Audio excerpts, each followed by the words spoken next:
Good evening, everyone. My name is Kapil Mishra. I am a retina specialist and ocular oncologist at the Gavin Herbert Eye Institute here at University of California, Irvine. Thanks for taking your time this evening to get to learn a little bit about age-related macular degeneration, which probably everyone on this call either knows someone or has heard of the disease or may have the condition themselves. And, we'll sort of go over the condition as in sort of these broad strokes and what you need to do as a patient, and obviously more than happy to answer all of your questions. So we'll go ahead and get started. I have no relevant financial disclosures for this presentation. So age-related macular degeneration is the leading cause of severe vision loss in people over the age of 50 in the Western world. There are, a couple of forms of macular degeneration that I'm sure you've heard, the dry form and the wet form. And it gets a little bit complicated in the advanced form because you can be dry or wet in the advanced form, whereas dry can be mild or moderate or advanced, whereas wet is only advanced. The dry form is very common. It affects the vast majority of patients because the vast majority of patients have early or intermediate macular degeneration. In this stage, there may or may not be vision changes. You can live, a completely normal life and not really even know that you have some mild age-related changes, or it can start to cause some issues with your central vision. The wet form, sometimes you may hear this as neovascular, neo meaning new, and vascular is new blood vessels that are leaking. And exudation or exudative is essentially when these new blood vessels are leaking out fluid, and it's an exudate that they leak out. This is a smaller percentage of patients, and we have excellent treatment for this, which we'll get into in just a moment. There are a lot of risk factors for age-related macular degeneration. Increasing age is obviously the most common one or the most important one. We talk about age-related macular degeneration, or AMD, as the aging of the eye and age-related changes. We do tend to see it in patients who have lighter colored eyes or lighter colored skin, from patients who are from Northern Europe and have certain ancestral backgrounds that come from those regions of the world. There are mild risk factors related to cardiovascular disease, high blood pressure. Smoking is probably the most important risk factor that is modifiable. So if there's a patient who's diagnosed with age-related macular degeneration and they smoke, that is the best thing that you can do for your health is to quit smoking. And as eye doctors, we can help you get along that journey. It's not typically a hereditary disease. Like, you don't necessarily get it passed down from your parents or down to your kids, or that they're guaranteed to get something. But there are associations in a genetic profile that is why we see it more commonly in families. But again, this is aging of the eye. So you can have two 80-year-olds that are side by side, and one, just their entire body could have aged better or worse, just depending on how they took care of themselves throughout their life, whether they exercised, whether they ate well, whether they smoked. And it's the same exact thing that happens in the eye, but obviously it's very crucial because it can affect your vision in the center. And we can monitor it directly. There's so few parts of the body in which we can really look directly into it in real time and see how it's functioning and what the health is related to age. So this is just a schematic of the healthy retina. This where my cursor is, this is a retina here. And then this is the basement that it kind of lays on, which is the retinal pigment epithelium. And then underneath that is this very vascular supply of blood vessels called the choroid. And the retina receives a lot of nutrients and oxygen from the choroid, especially the outer retina, which is this layer here. And then this, where this part of the eye is sort of the center gel part. And so we call this the back of the eye here. And what happens with macular degeneration is that there's a whole host of molecules and buildup of material in between the RPE, the retinal pigment epithelium, and its basement membrane called the Brooks membrane. And it can lead to an issue with transporting oxygen and waste materials between the choroid and the retina, and that leads to an accumulation of material called drusen. And so this is a fundus photo of the retina. This where this is the optic nerve. This is the cable that connects the eye to the brain. All of these red lines, these are blood vessels. The optic nerve and the blood vessels actually look pretty healthy. This right here in the center is the macula. So the macula is the part of the retina that's responsible for our central vision. And all of these yellow dots right here aren't supposed to be there. That's called drusen, and that's the hallmark of dry AMD. And so on the left side of the screen, we can see a lot of these yellow spots, and we call this an intermediate macular degeneration, or AMD. Intermediate is actually a very big classification.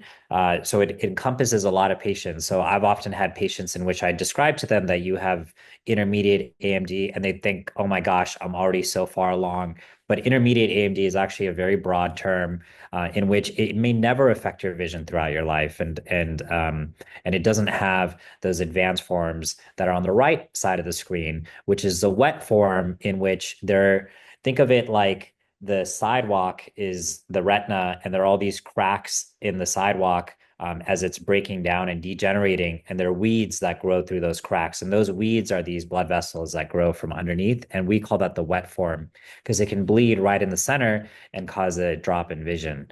The other form that's become very important in the last couple of years for the public is geographic atrophy, or GA.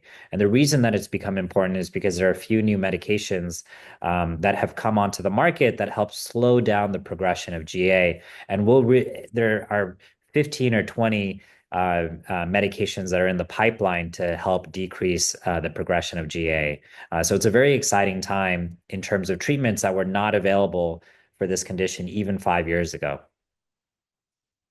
So these are some photos of advanced AMD. On the left side of the screen is neovascular or wet AMD, because we see these big red blotches. That is blood due to bleeding from new blood vessels. And on the right side of the screen, we call this GA, and that's because there's parts of the retina that have degenerated to the point that now we can see the vessels underneath, which are these red lines here we don't typically see as well. But when the retina degenerates so much to a point that we're able to look through it and see the vessels underneath. And so in terms of managing macular degeneration, I always tell patients, just being healthy, eating a healthy diet, exercising, those sorts of things that you imagine is good for aging in general are very, very important for AMD.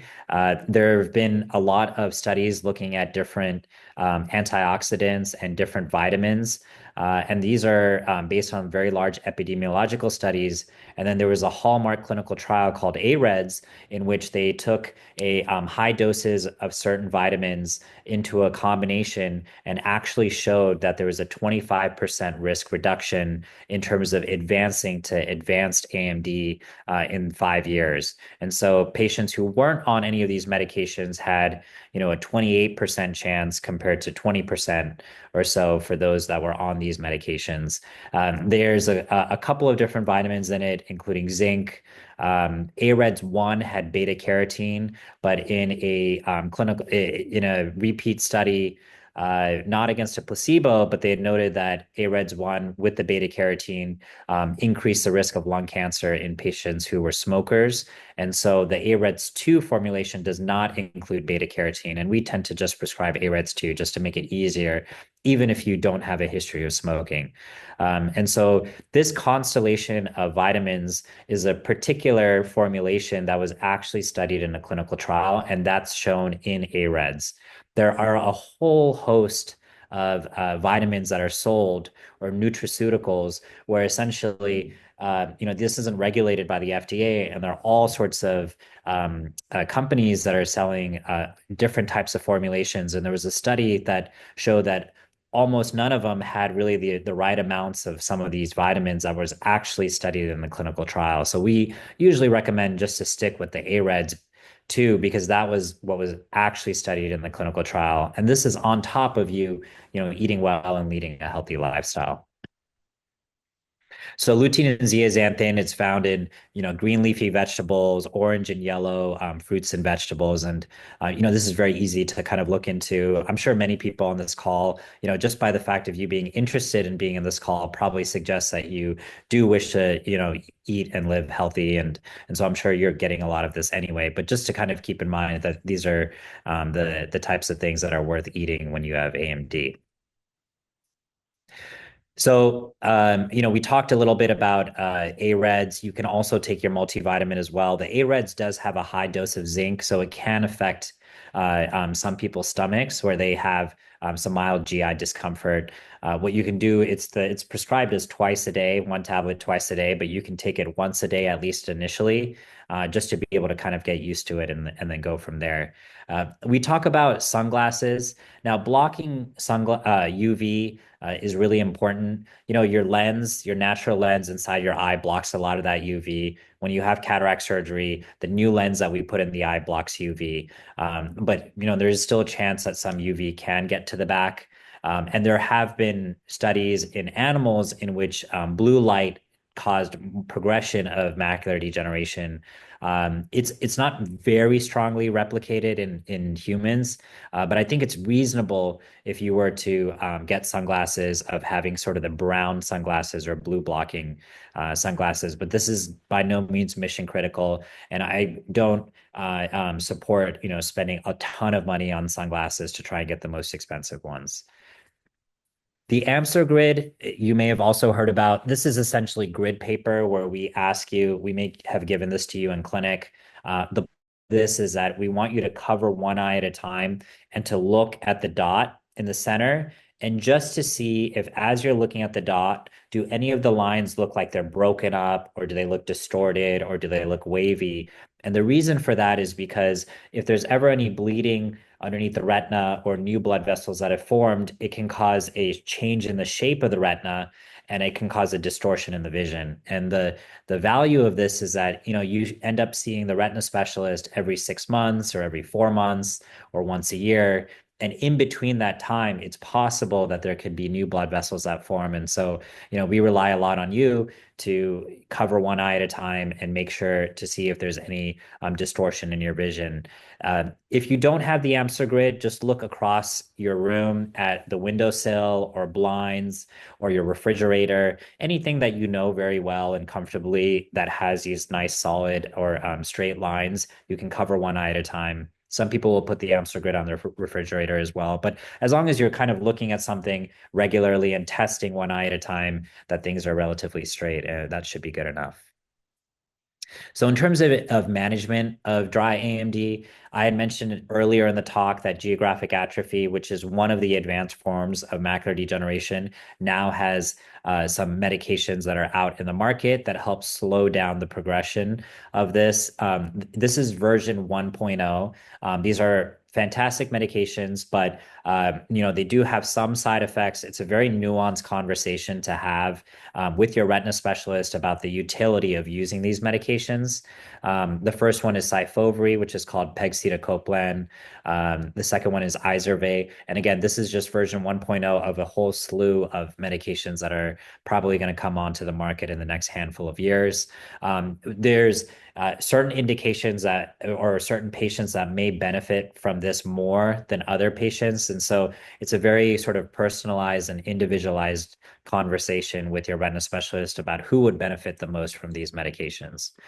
In terms of the wet form, we've had medications for the wet form in the form of these injections for the last 20 years. Just to go back, Syfovre and Izervay, these are also injection forms as well. So patients may start to get injections for the GA or the dry form, the dry advanced form of AMD. And so, I never like these pictures in which they kind of try and show what a patient is experiencing when they have wet AMD, because it really is so different for each patient. The severity of it, the amount of it, just totally varies. One thing I do like to tell patients, though, is that you will not go blind or totally blind with AMD because it only affects your central vision, which obviously is very crucial and valuable, but your peripheral vision is preserved. And so, even if you have the most advanced form of AMD, you can still see out to your sides and everything, which is an important thing that a lot of patients don't know. In terms of the wet form, we have all of these medications that are called anti-VEGF, which is vascular endothelial growth factor. So there are all these growth factors, VEGF, in which they signal a pathway that leads to growth of new blood vessels. And the medications work extremely well at blocking this pathway of VEGF. So for these treatment options, there are the injections that we know so well that we've been doing for a very long time. There's an implant that I'll tell you about, and then there's laser, which we've done for a long time, which I'll tell you a little bit about. I know this is a very scary looking slide, but these injections, we numb up the eye before you receive an injection, so it does not hurt. Easy for me to say because I've never gotten one, but at least when I speak with patients, when we numb up the eye, it feels like a lot of pressure, but it's not as gruesome or horrible as you would think it would be. And so there are different medications that are available, and there's considerations of using one medication over the other, which again just depends on the patient. In terms of the implant, this is very exciting. In retina, there's now a surgery that we can do where it's a little reservoir. It's an implant that we can put into the eye, and we can refill that reservoir with this anti-VEGF medication every 6 months or so. And that's the hope is to be able to decrease the number of injections that a patient needs. And this would benefit for the patients who need injections very frequently every 4 to 6 weeks. This is definitely an option that's now becoming available. And we can refill these in the office pretty easily as well every 6 months or so. Finally, the laser that I had mentioned, we've been doing this for a long time. It's another option for certain patients. But the point of me bringing this or putting this on the slide is just to show that we do have quite a toolbox of really coming up with ways to try and reduce the treatment burden for you and to try and improve your vision as much as possible. So the PDT is usually done as an outpatient procedure, and not everyone gets this. This is only in cases in which they don't respond as well to the injections, or they have a certain type of AMD or a subclass of it that may benefit from the laser. And so I want to end by just briefly discussing a few trials. I have felt very lucky to be involved or to be at the Gavin Herbert Eye Institute because it's very academic. There's such incredible research, which you'll hear in just a moment by Dr. Klassen.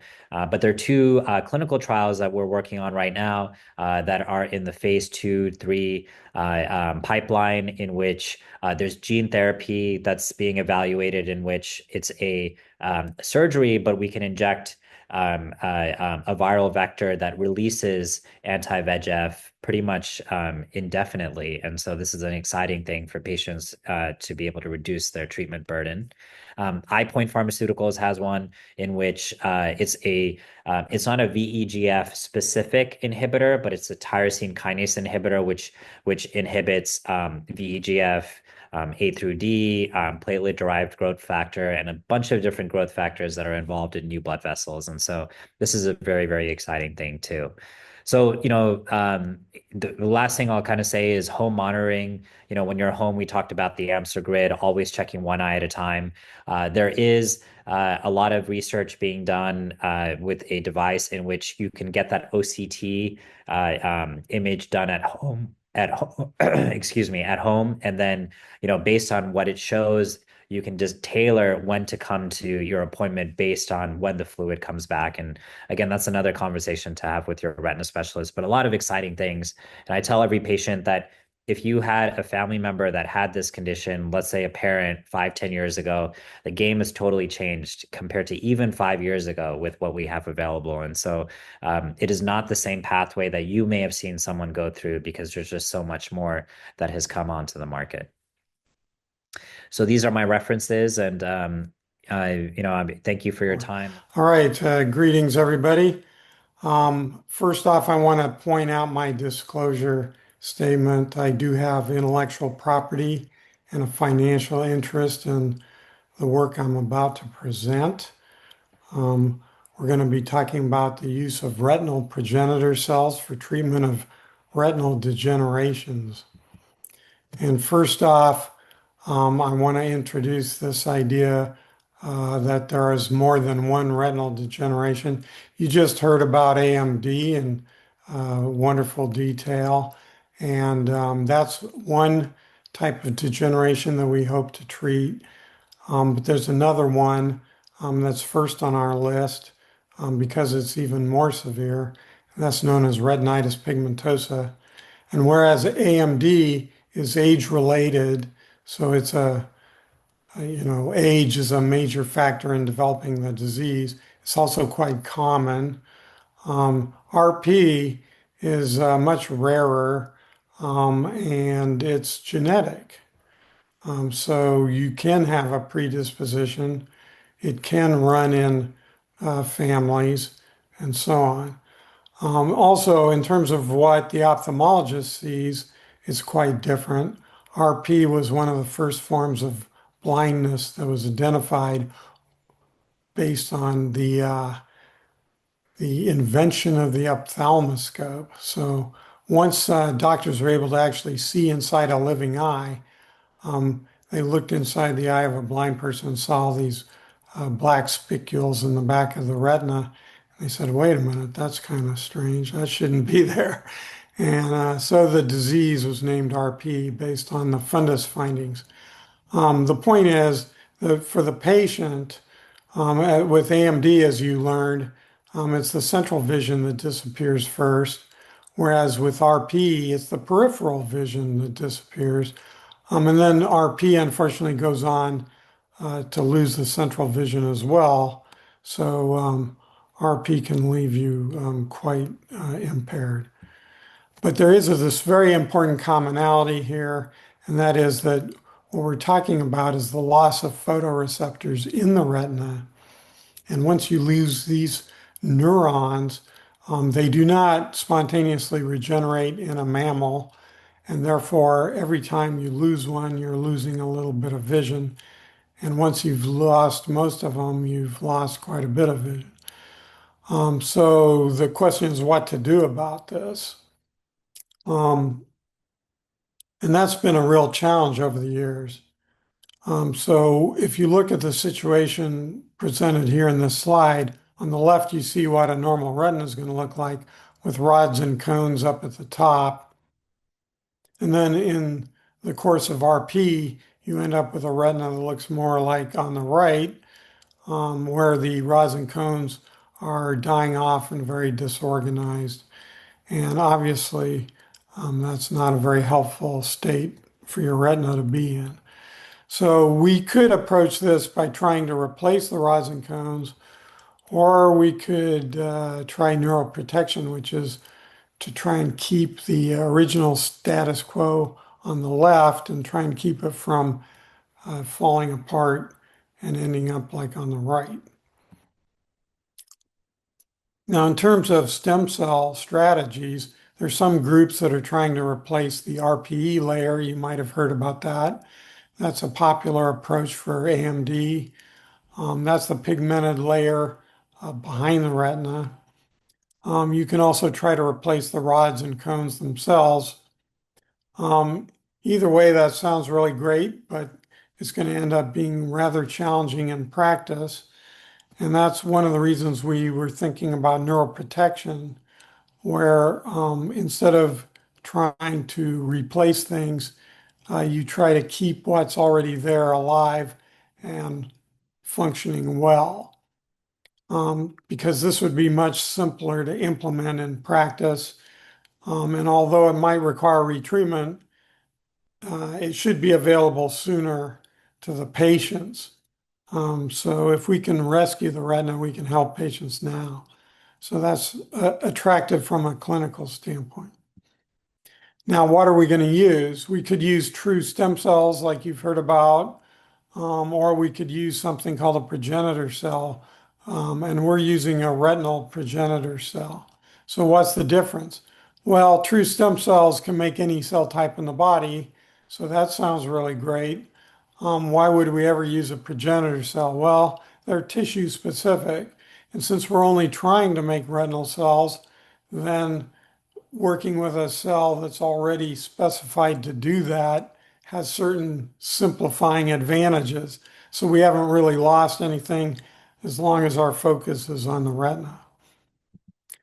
And then, what gave us the idea these cells might provide neuroprotection to the photoreceptors? Well, here's an early study that shows just that. Um, this shows mouse retinal progenitors that are green because they've been transfected with this green fluorescent protein. And so you can see in the left-hand slide a retina that's populated with these glowing green cells. Those are the transplanted progenitors. What you see in red is rhodopsin, or actually recoverin. Anyway, it's a photoreceptor marker. So it's showing you the photoreceptor layer in the host eye. So the transplanted part is the green part, and the host eye includes the red part, and that's the target. That's what we're trying to preserve. And if you compare the width of that red band in the left slide with the control sections in the middle and on the right, what you see is much improved preservation of photoreceptors in the cell-treated condition. And that shows you that the cells are working. That something they're doing is preserving photoreceptors. Another thing it shows is that these RPCs can be transplanted without immunosuppression, which is kind of a phenomenal finding because that might simplify our treatment in humans if it applies to humans. More on that as we go along.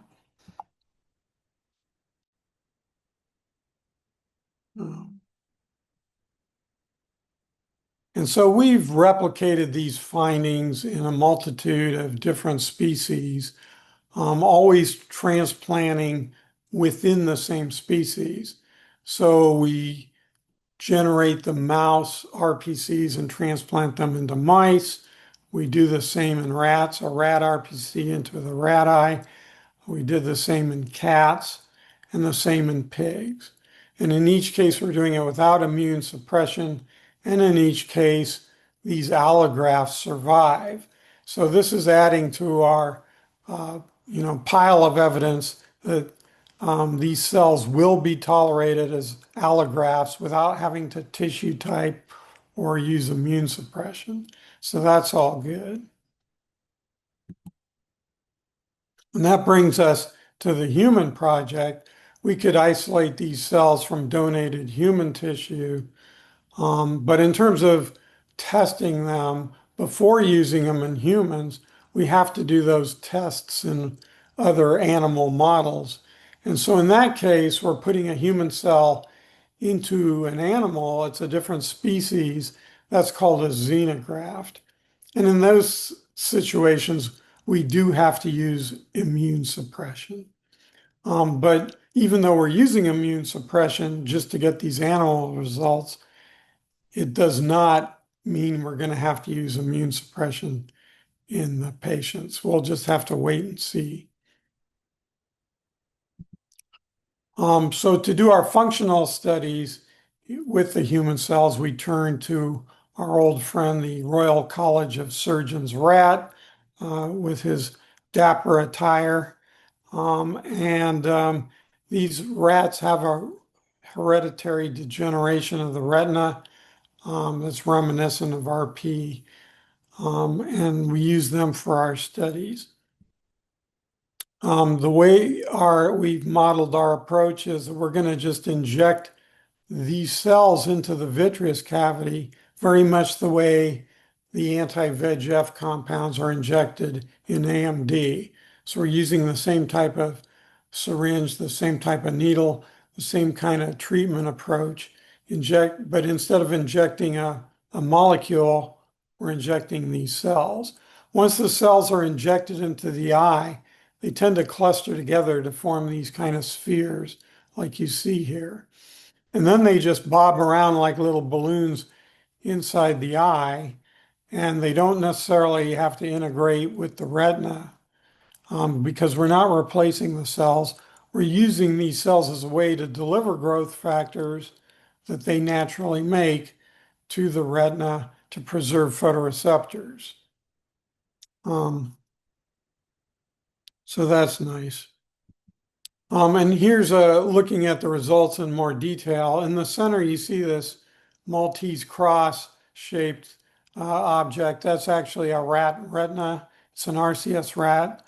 The retina has been sliced so that it can lay flat.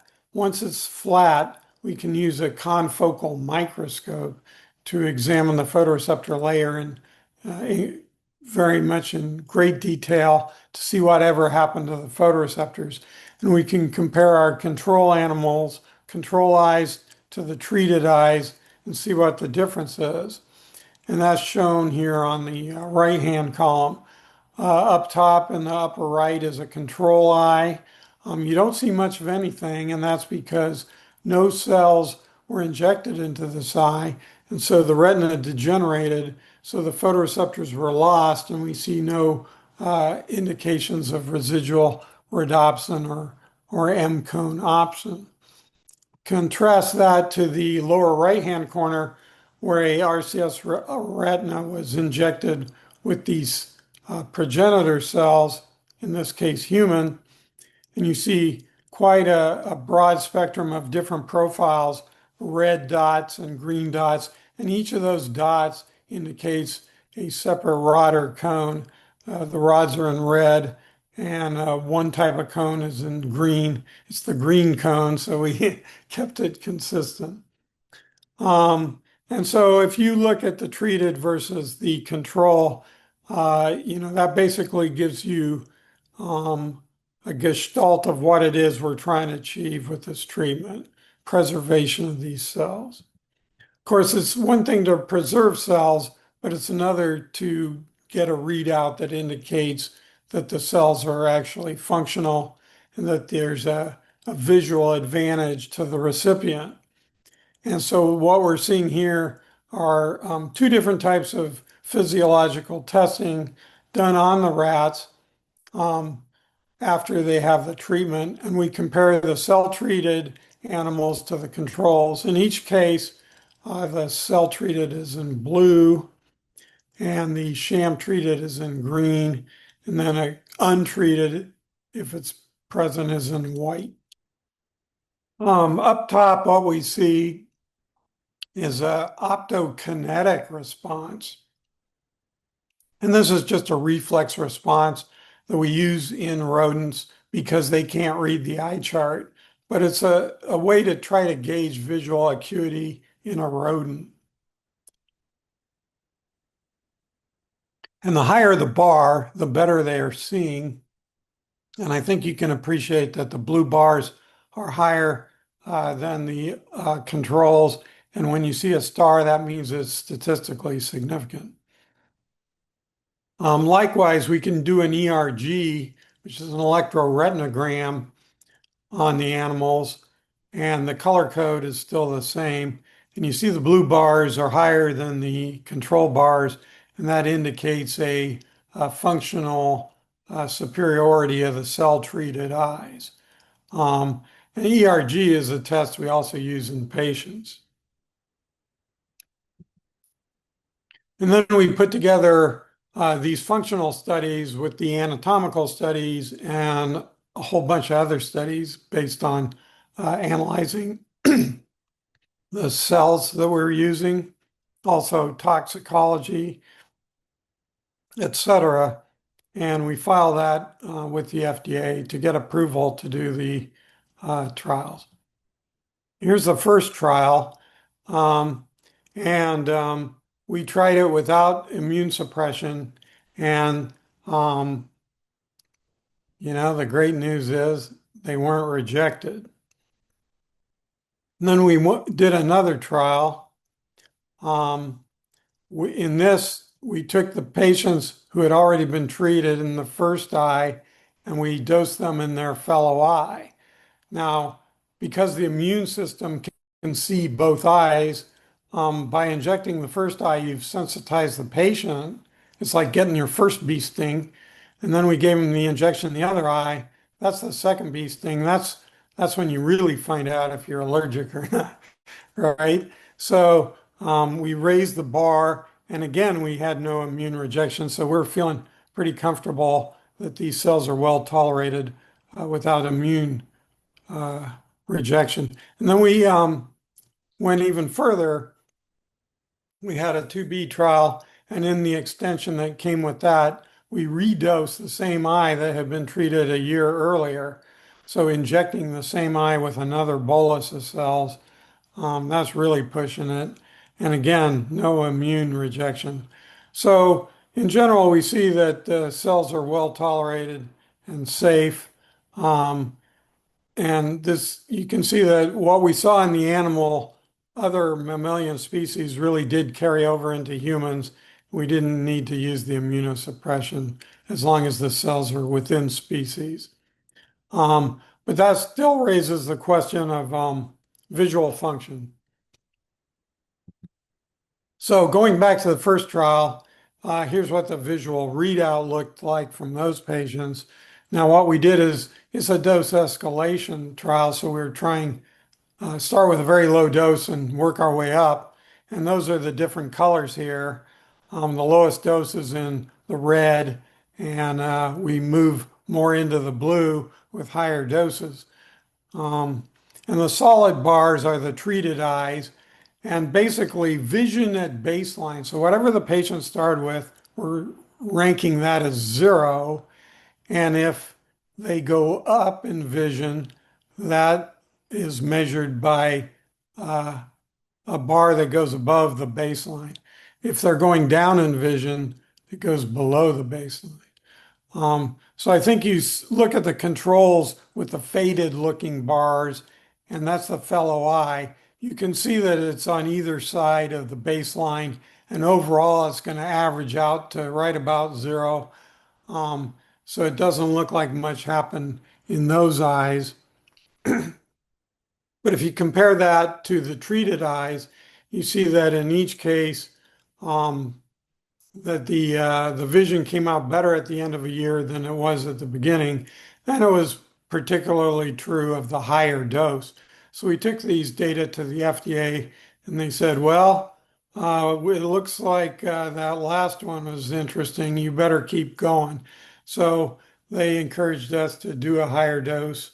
Um, and we did that. And that's in this trial. These data are presented somewhat differently. In this case, we have different groups. We have 2 doses and a control. Uh, but in each case, baseline is still 0, and any increase over baseline is an improvement in vision. And what we're looking at here is the time course for these groups over the duration of the trial from 0 to 12 months, so 1 year period. And we see for for the highest dose in the dark blue, what we're seeing is this rather nice treatment effect that's similar to the high dose in the previous trial. So that was nice. And it's clearly distinguished from the control, which is the gray. Um, so that was good. But the problem was that we didn't hit statistical significance because 4.4 letters was not a big enough gap to get statistical significance for the number of patients we had enrolled in this trial. And the reason that happened is that there was a bigger sham effect than we expected in these patients based on the prior trial where we didn't see a sham effect. So the sham effect of 3, um, you know, cut into our statistical significance. So we did a retrospective analysis and said, okay, we identified a number of factors that we think were causing the control group to perform better than they should, which is kind of a learning effect. And so we got rid of those patients and then we reran the data to see what that would look like. And this is what it looked like. So here we see in light gray that the sham is much closer to zero. So we did seem to get rid of much of that sham effect. And at the same time, we improved the readout from our treated group. And this achieved statistical significance, even though we had significantly fewer patients. Um, you know. But the problem is you can't do this kind of retrospective and then go back to the FDA because they don't they don't like retrospective analysis because obviously you're biased to get the result you're looking for. But we think this points in the right direction. So now the challenge is to run another trial using the parameters we've identified and seek to get statistical significance. But based on these kind of results, it looks like that's quite possible. So this is where we are now. We've done quite a few different trials. We now have a new trial that's currently enrolling. We call it JCO2-88. If you know anybody who's got RP and is potentially interested, tell them, we're open for business and we welcome them to come on in and see if they meet the criteria for acceptance in this trial. Remember, we have changed the criteria a bit based on the prior trial, but that also means, we think you have a better chance of getting a good result. And just in closing, we are looking at other indications. Once we can, get this approved in RP, we'd love to try this in AMD, particularly in geographic atrophy. Um, but it might be another way to use a platform like this to deliver drugs. For instance, we could potentially deliver anti-VEGF compounds using these cells. We also have indications in rat studies that this could help for optic nerve related trouble and also for vascular things like diabetic retinopathy. So anyway, it's very much a team effort. I'd like to thank the people in my lab and also the clinical service here at Gavin Herbert, the retina folks who are doing the clinical trial, along with our colleagues in a few other places, and also the company JSite. So thank you very much.